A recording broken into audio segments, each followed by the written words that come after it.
up, do bro? Spider-Avenger Miller. Buzbee week is continuing, or Buzbee series, whatever you want to call it, with the Thermal Hunter, one of Buzbee's very best blasters, in my opinion, from what I've researched about them and from what I've seen.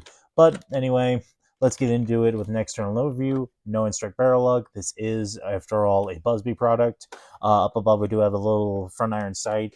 Funny enough, there's no corresponding rear iron sight, because at the top of this, we'll get over in a minute. You'll see in a minute. Down below, we do have the priming handle to prime. You do that.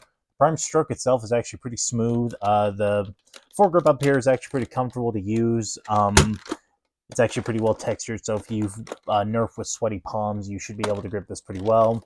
Back behind, we do have the magazine. To get the magazine out, you got to prime the blaster back, and then strike the magazine paddle, of course. Included is a 10-round Buzbee mag. Unfortunately, this is one of those Buzbee blasters that isn't compatible with any other magazine. So, like, this is a Nerf mag, and it doesn't fit. And that is because of the magazine's lips, to where it tells you how to insert it properly. But it does work with other Buzbee mags, so you don't have to really worry about that unless you don't have any other Buzbee mags like this guy. Actually, I have maybe like one or two.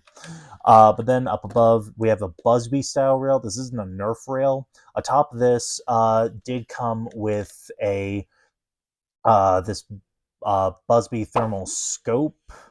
I don't have one of those. I bought this without it, but apparently those scopes were really good and they actually worked, which was a plus. Down to the trigger. The trigger pull is very nice. The blaster does not have slam fire, and just like with the Reaper, it does not have a trigger lock, so you can do that repeatedly. Now down to the grip. This has got to be one of the worst grips I have ever felt in my life. This thing is so tiny. Like, I was hoping that this would be a joke, but this thing is so tiny, and it sometimes hurts to put my hand on this because of how small it is. Because look at this. Actual grip would probably end about right here. Buzbee grips, no. This one is terrible.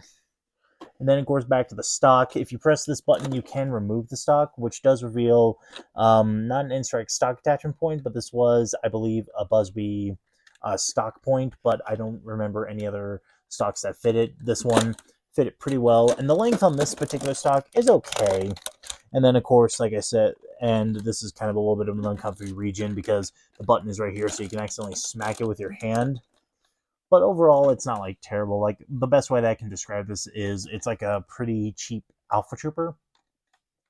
But it does actually have a lot of better darts. And I will get this out of the way right now. For the firing demo, I will be using different darts, because the darts this came with were Buzbee's Precise Pro darts. Those are really good darts, but unfortunately, I don't have any. So I'm going to be using some darts on darts. But anyway, that is all the... Yeah, can't speak right now. That is the external overview of the Buzbee Thermal Hunter. Now let's show you this thing firing. Firing mainly Dirt Zone Pro darts. Like I said, I don't have any of the Precise Pro darts, so these will have to do.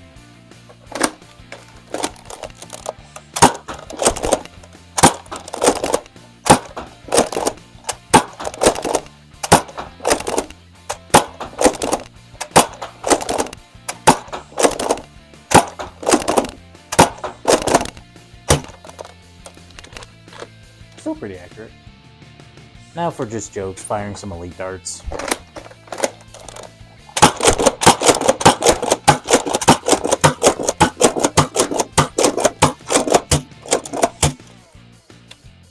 Eh.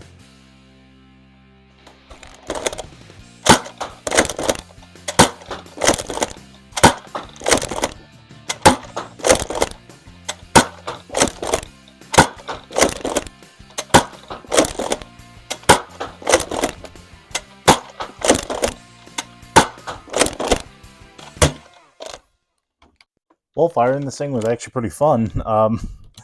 Honestly, not really that many complaints besides just the grip. Performance is also really good. I believe 77 feet per second, which is very over the elite standard. So I guess that's all the objective information I have, and out of my personal opinion. Overall, it's a good blaster. Like, I personally kind of agree with a word said by Aaron Esser that this kind of looks like a Destiny gun. I mean, maybe, but I don't know what this would kind of look like more of. Maybe I'll figure it out afterwards. But overall, it's a fun blaster. But like I said, this is pretty much like a really cheap Alpha Trooper. So you probably honestly have better luck getting just an Alpha Trooper over this. So not the biggest opinion on this one, but that's just because of like more the quality and also like the ergonomics. Because like okay, look, it's a battle rifle. That's good, but the grip is what ruins it for me, and also kind of the stock region. And of course, you could take off the stock, but you'd have this really awkward thing that I can barely hold just because of the grip. So that's kind of where my opinion on this is standing. But again, it's not terrible. It's actually a really good blaster. It's just for better quality, I'd recommend the Alpha Trooper over anything.